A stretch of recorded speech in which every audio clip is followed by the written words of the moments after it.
depolarization wave. Part of an action potential because I went over threshold, right? So, what's number one? What's the dotted line? Resting. No, that's not. One is resting. Well, Oh, no, I'm sorry. what number is resting? Negative. Wait, I can't. Negative 70. Negative 70 is resting. Oh, What do you think number one is? Are you depolarizing? yes. Yes. To threshold? Not yet. Not yet. You haven't hit threshold yet. So this could be a graded potential. You're starting your depolarization. I can see why you would say resting if you thought it was low enough. Think that's low enough? Because I figured 2 would have been the depolarization. Now 2 is the depolarization of an action potential. This could be a depolarization of a graded potential. Right? Hasn't hit threshold yet. But I can see where you could say resting on that. All right? If you thought that was low enough. It's hard for me from up close. You guys probably could. It might be at negative 70. 2 is depolarization. What opens and what closes at 3? Who opens and who closes at 3? Sodium closes. Which gate of the sodium closes right there? The activation gate or the inactivation gate? At 3. Inactivation gate closes at 3. Remember, the reason why the sodium gates were both open here is because the inactivation gate was open to begin with, and then when you hit a voltage, when you hit the dotted line, your activation gate's open. Both gates are open. Sodium rushes in at number 2. Both gates are open. But at number 3, my inactivation gates close. What gate opened at number 3? Potassium gate. And honestly, it probably opened earlier than 3. But you can definitely see that it's open at 3, and now potassium's rushing out. You're repolarizing. What's going on at number 4?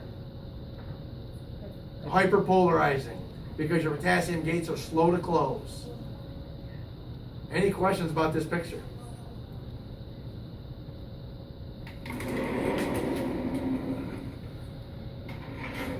You guys good? All right, we'll find another picture.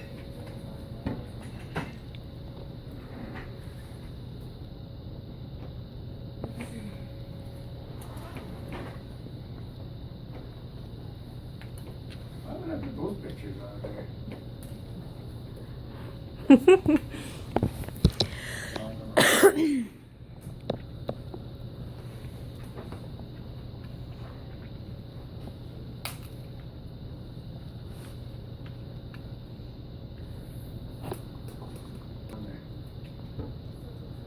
Because there's a chapter that's not on your test.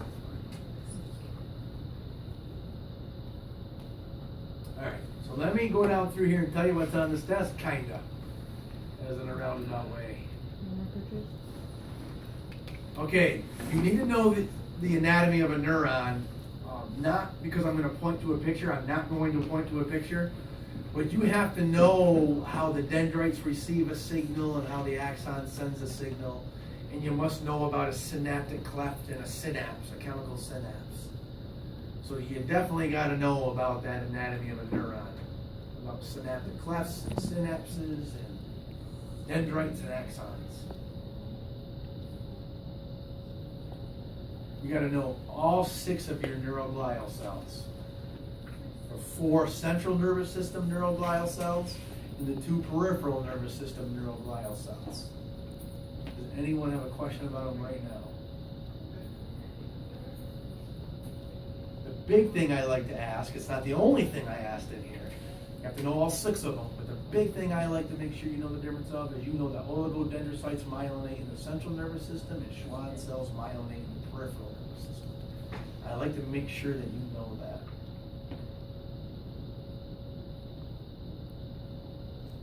You gotta know about the sodium potassium pump, once again. Just like you did in 203. 3 sodiums out for 2 potassiums in.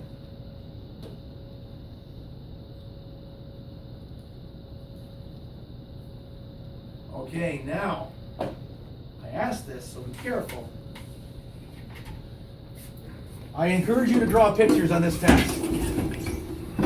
Because if you don't draw pictures, might answer it wrong, and then when I review it and I draw the picture, you're gonna say, oh, that's so simple, I don't know why I didn't get it right.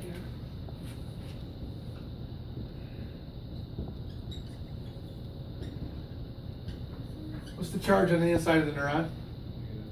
Negative 70. What's the charge on the outside of the neuron?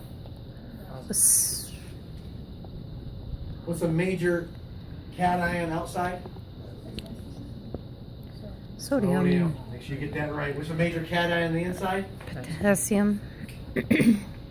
Okay. If potassium was allowed to go to equilibrium, which direction would it go? In or out? Out. Out. It starts on the inside. So if potassium was allowed to go to equilibrium, would this become more negative on the inside or less? More. More negative. More negative. Does anyone remember the negative number that would occur if you let potassium go to equilibrium? Negative 65? Resting's negative 70, negative 90. See, if resting is negative 70 and you allow potassium to go to equilibrium, it has to be more negative than 70. Mm-hmm. And the answer is actually negative 90. Now, could you have answered that question?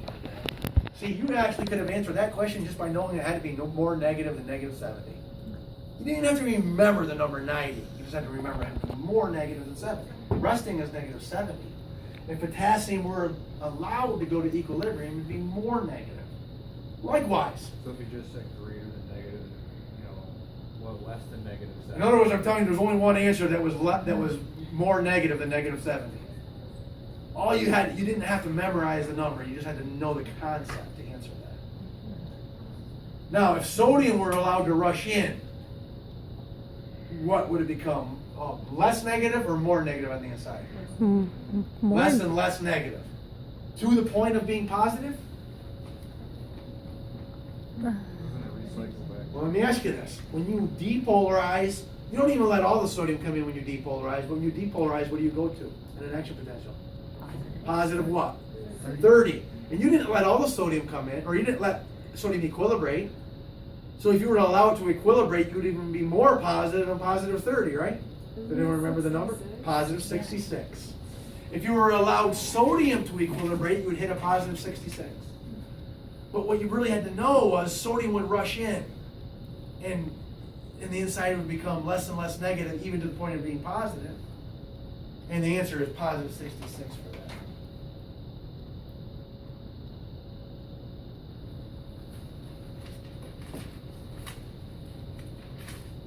Here's a question. If the sodium, I'm going to read it verbatim. I'm just not going to tell you the answers. If the sodium-potassium pumps in the plasma membrane fail to function, all of the following occur except. All right? Sodium-potassium pumps fail to function, all of the following occur except. Can sodium leak in? Yes. Yes. Can potassium leak out? Yes. Yes. Will they be replaced back to normal? No. No, they won't. Okay, so I'm not going to keep going, but that's what you got to start thinking about. If the sodium-potassium pumps fail, sodium can still come in. Potassium can still go out. Because of the leak channels? They can leak. If you hit threshold, they'll actually open voltage-gated channels. But will they ever be replaced? No, they'll never be replaced. They'll never go back to their original position because the sodium-potassium pump does that. You'd be in trouble. Yeah, you'd be in a lot of trouble. Yeah, you'd die, actually. You would die. I guess it depends on how many of them are failing. And which tissues, if it's systemic or just one tissue. Okay, you need to know the difference between graded potentials and action potentials. You especially have to know that graded potentials can be hyperpolarizing. Graded potentials can be hyperpolarizing.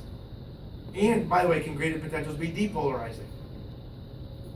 Yes. Graded potentials can be depolarizing and hyperpolarizing. Action potentials are only depolarizing. Until I teach you the one exception to that. Which you guys don't know yet. Is Nikki in your office? Yeah.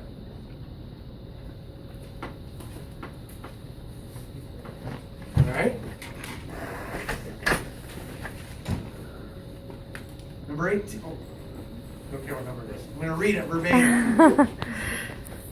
What is the proper sequence of these events in the generation of an action potential? So I gave you a sequence of events, and I'm saying put them in order. Say that again. What is the proper sequence of events in the generation of an action potential? But I gave you the events. You need to put them in order. I'm not kind enough to give you the exact events that are in your book. Like I'll take one event and I'll split it into two things, or I'm not kind enough to do it exactly like your book has. See you later, Nick. Bye. That's my stepdaughter. My evil stepdaughter.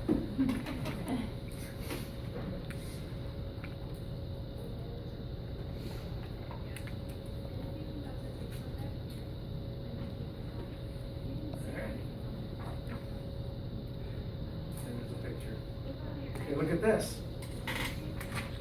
What is the correct sequence of events that are involved in the transmission of a chemical synapse? I'll read it again. What is the correct sequence of these events that are involved in the transmission of a chemical synapse? So I give you the events. I make you put them in order. Remember, let me give you a broad. I have 8 events here, but let me just give you a handful. Action potential hits the synaptic knob, opens voltage-gated calcium channels. Calcium rushes in.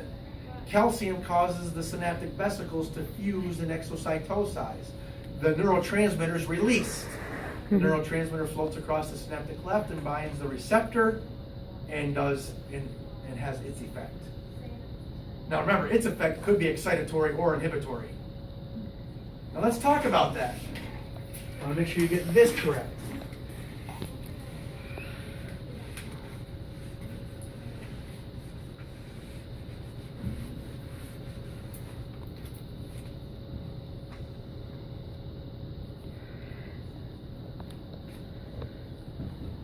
NT is neurotransmitter.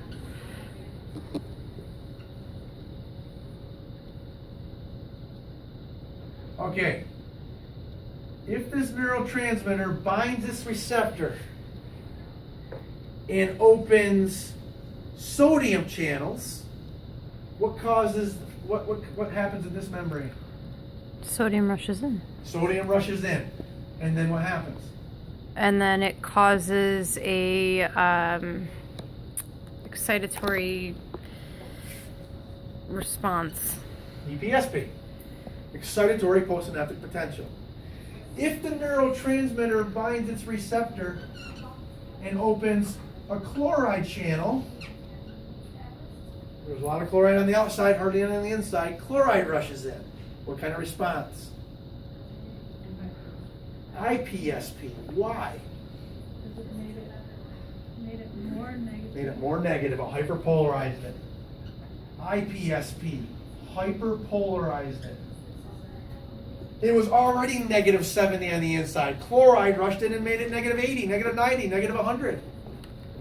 It hyperpolarized it. It's an IPSP. One more. The neurotransmitter bound to its receptor and opened a potassium channel. Which direction is potassium going to go? Out, because it's already on the inside. What happened? Well, didn't it hyperpolarize then? Well, it made it more negative. Hyperpolarized. Yeah. IPSP. Right. Anything that hyperpolarizes is an IPSP. Anything that depolarizes is an EPSP. What are the two ways to hyperpolarize? Chloride goes in or potassium comes out. How come I can't say sodium comes out? Because it's already on the outside. It's not on the inside. Right? So that seems to be a concept that's difficult, but hopefully it clears it up right now. All right. Remember those two pictures in the lecture about presynaptic facilitation and presynaptic inhibition with serotonin and GABA? No? Interesting. I'm going to open them for you. I'm going to show you what pictures to listen to. Oh, I'll just tell you the page number. I'll tell you the figure and the page number. Well, probably, yeah.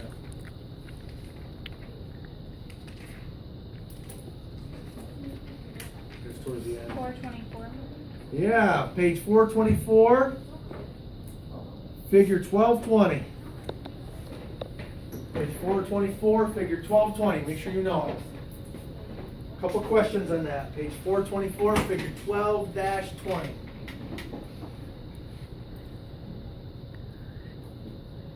All right, that's both those questions.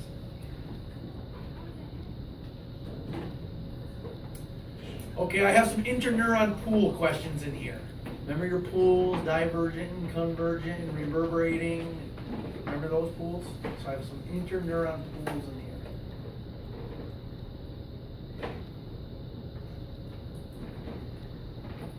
All right, here's some questions. I have some reflex questions. Your stretch reflex, your cross extensor reflex, your withdrawal reflex, your Golgi tendon reflex.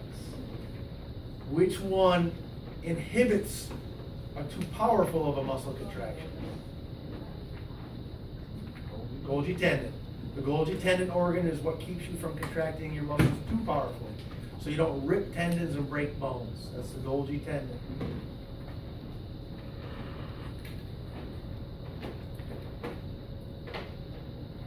Okay, I have your embryonic brain in here. Remember the embryonic brain? Prosencephalon, mesencephalon, rhombencephalon. Mesencephalon stays the mesencephalon.